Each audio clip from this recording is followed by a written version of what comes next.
Hello friends. आज NIOS डीलेट का मुद्दा संसद में उठना था, सो उठ गया। अब वहां पे क्या क्या चीजें हुई, क्या क्या बहस हुई, क्या जवाब निकल करके आया, क्या एनसीटीई और एमएचआरडी एनआईओएस डीलेट के अभ्यर्थियों के समर्थन में खड़े हैं, इन सभी बातों पर हम चर्चा करेंगे। इन सभी बातों को जो है आप सभी को बताएंगे और ये भी बताएंगे कि एनआईओएस डीलेट को लेकर के सरकार का, संसद का जो है वो क्या मकसद है, वहां पे क्या क्या बातें हुई, क्या निकल करके आया, क्या एनआईओएस डीलेट को मान्यता मिलेगी या नहीं मिलेगी। इन सभी बातों को दोस्तों हम बताएंगे कि संसद में आज क्या क्या हुआ है।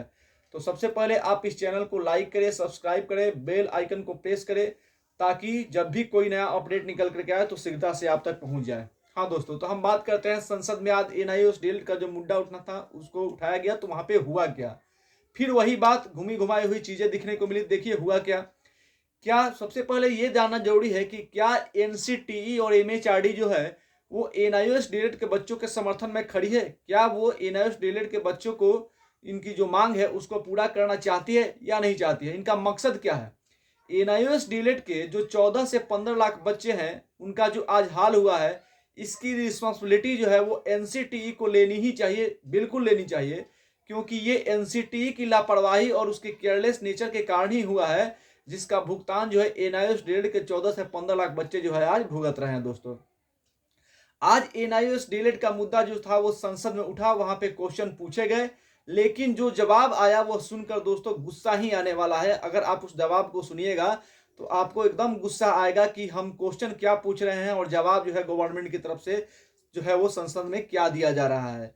देखिए वहां पे जो है 14 से 15 लाख जो बच्चे हैं वो सब जो है आज संसद की ओर देख रहे थे। उनको ये उम्मीद थी कि आज संसद से कुछ ना कुछ पॉजिटिव जो है उनके लिए निकल करके आएगा।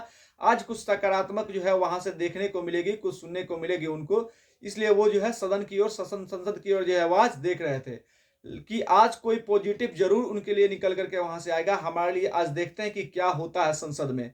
लेकिन फिर वही क्या, फिर वही अभी तक जो होता हुआ है वही होता आया है। संसद में भी आज वही हुआ जो अभी तक होता आया है। जैसे आरटीआई से जवाब मांगा गया और वही घुमा घुमाया हुआ जवाब आया, ठीक वैसे ही जो है वो आज भी संसद में भी देखने को मिला है। देखिए, बातों को घुमा देना और जिसका कोई मतलब नहीं है, बातों को ऐसे घुमाया गया जवाब में जो इधर उधर जाता हुआ दिखा और कोई उसका मतलब आता जो है वो दिखा नहीं। देखिए, वहां पे क्वेश्चन जो पूछा गया, आप देखेंगे कि वहां से जो क्वेश्चन पूछे गए उसको हिंदी में और इंग्लिश में दोनों लेटर में जो है दिखाया गया है। मैं आप सभी को बताऊंगा, दिखाऊंगा।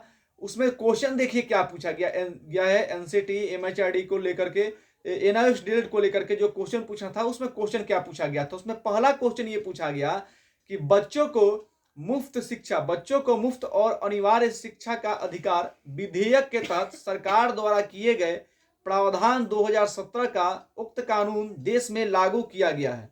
देखिए ध्यान दीजिए, यानी कानून बनाया गया 2017 में, जो 2017 में जो अमेंडमेंट हुआ उसके अकॉर्डिंग, यानी कि राइट टू, उसमें यानी कि राइट टू एजुकेशन के अकॉर्डिंग ये पहला क्वेश्चन पूछा गया कि शिक्षा विधेयक जो है 2017 उसके अनुसार। दूसरा क्वेश्चन पूछा गया कि क्या यह सच है कि एनआईओएस डीएलएड की मान्यता दिए जाने के बाद भी प्रारंभिक शिक्षा में डिप्लोमा राष्ट्रीय अध्यापक शिक्षा परिषद द्वारा भारत के राजपत्र में प्रकाशित नहीं किया गया है, गैजेट में प्रकाशित नहीं किया गया है। यदि हाँ तो इसका कारण बताएं कि इसको जो है भारत के राजपत्र में, गैजेट में क्यों शामिल नहीं किया गया, इसका कारण बताइए। सीधा सा क्वेश्चन था, एकदम आसान क्वेश्चन था दोस्तों। यानी कि एनसीटी की मान्यता मिलने के बाद ही भी, एनसीटी के मान्यता मिलने के बाद भी इसे गैजेट में शामिल क्यों नहीं किया गया है, इसका कारण बताइए। एकदम सिंपल क्वेश्चन था। तीसरा क्वेश्चन पूछा गया कि इसे कब तक, भारत के राजपत्र में कब तक, यानी कि गैजेट में कब तक शामिल किया जाए, ये बताएं। तीसरा क्वेश्चन था। चौथा क्वेश्चन था कि एनआईओएस डीएलएड में नियुक्ति के लिए कोई विधेयक पारित किया गया है तो निर्धारित प्रशिक्षण के बाद भी शिक्षक पद के धारक वो है या नहीं है। यानी टीचर में जो भी पोस्ट आ रहे हैं, अभी जहां पे भी, जैसे बिहार में टीचर के लिए वैकेंसी आ रही है, तो अदर स्टेट में भी, यानी कि जहां पे भी अगर कहीं पे भी कोई टीचर की वैकेंसी आ रही है तो उसके लिए ये बच्चे जो एनआईओएस के डिलीट किए हुए हैं, ये बच्चे उसके लिए एलिजिबल होंगे या नहीं होंगे, ये सीधा सा क्वेश्चन पूछा गया। यानी ये 4 क्वेश्चन जो है वो पूछे गए थे, लेकिन जवाब जो है वो बिल्कुल बिल्कुल जो है वो निराश करने वाला आता दिखा दोस्तों। ऐसा बिल्कुल भी नहीं लगा कि गवर्नमेंट के तरफ से जो है वो है जो कोई पॉजिटिव रिजल्ट जो है, पॉजिटिव कोई सोच जो है वो एनआईओएस डीएलएड के बच्चों के लेकर के कोई आने वाली है दोस्तों। और एनसीईआरटी और एमएचआरडी तो एकदम कहिए मत, उसका तो समर्थन बिल्कुल भी हमें लग रहा है कि नहीं मिलता दिख रहा है, खास करके एनआईओएस डीएलएड के बच्चों के लिए दोस्तों। देखिए वहां से जवाब क्या आता है, एकदम घुमा घुमाया जवाब। ये 4 क्वेश्चन थे, क्वेश्चन तो एकदम आसान पूछे गए थे, जो कि एनआईओएस डीएलएड बच्चे के क्वेश्चन थे कि कब तक इसको गैजेट में शामिल किया जाएगा या नहीं, इनको इलिजिबल, दूसरे कहीं शिक्षक भर्ती आती है तो वहां पे उनको इलिजिबल माना जाएगा या नहीं, ये सब क्वेश्चन थे। लेकिन जवाब देखिए क्या होता है, वही घुमाया घुमाया है, एकदम हैरान करने वाला जवाब और एकदम कहिए तो बकवास जवाब। देखिए उसमें क्या कहा गया, एकदम सुप्रीम कोर्ट का जो फैसला आया था उसी का जो है हवाला दे दिया गया कि सुप्रीम कोर्ट ने जो है इसको नहीं माना है, 2 वर्ष डिप्लोमा के अकॉर्डिंग जो है 18 महीने की इस कोर्स को जो है नहीं माना है, उसका हवाला दे दिया गया। और वही दिया गया कि जो है गैजेट में इसको शामिल नहीं किया गया है, तो फिर क्या, एकदम वही घुमा गया। देखिए उसमें क्या कहा गया है कि एनआईओएस द्वारा संचालित 18 महीने के पाठ्यक्रम के तहत प्रशिक्षण लेने वाले शिक्षकों की संख्या अनुबंध में दी गई है।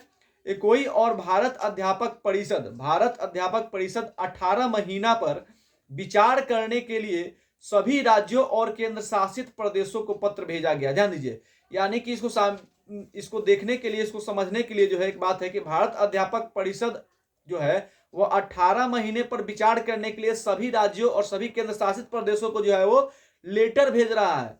ठीक है, यहाँ पे पटना हाईकोर्ट का जो है उसको भी हवाला दिया गया, CWGC। यहाँ जो पटना हाईकोर्ट के फैसले का भी जिक्र जो है वो देखने को मिला है, यहाँ पे जिक्र जो है वो किया गया है कि माननीय उच्च न्यायालय पटना द्वारा 2019 की संख्या 19842 के को यहाँ पे मान्य किया गया है। माननीय सर्वोच्च न्यायालय ने फैसला सुनाया कि 28 नवंबर 2023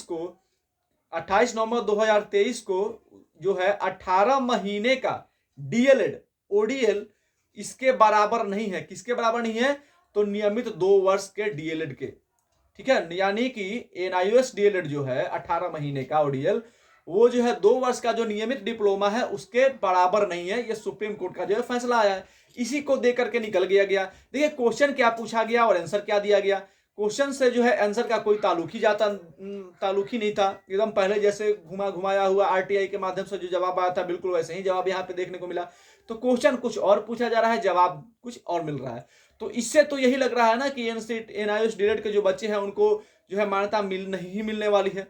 तो देखिए दोस्तों, हम लोग तो लगे हुए हैं और हमारी पूरी सहानुभूति, हमारी टीम की पूरी सहानुभूति जो है एनआईओएस डीएलएड के बच्चों के साथ है। और हम चाहते हैं कि जल्द से जल्द जो है किसी न किसी स्तर पे जो है इनको जो है न्याय मिले और इनको बिहार देश के किस में कहीं भी अगर शिक्षक भर्ती होती है तो उसके लिए इनको एलिजिबल माना जाए। तो हम इसके लिए लड़ते रहेंगे और आवाज उठाते रहेंगे दोस्तों। धन्यवाद।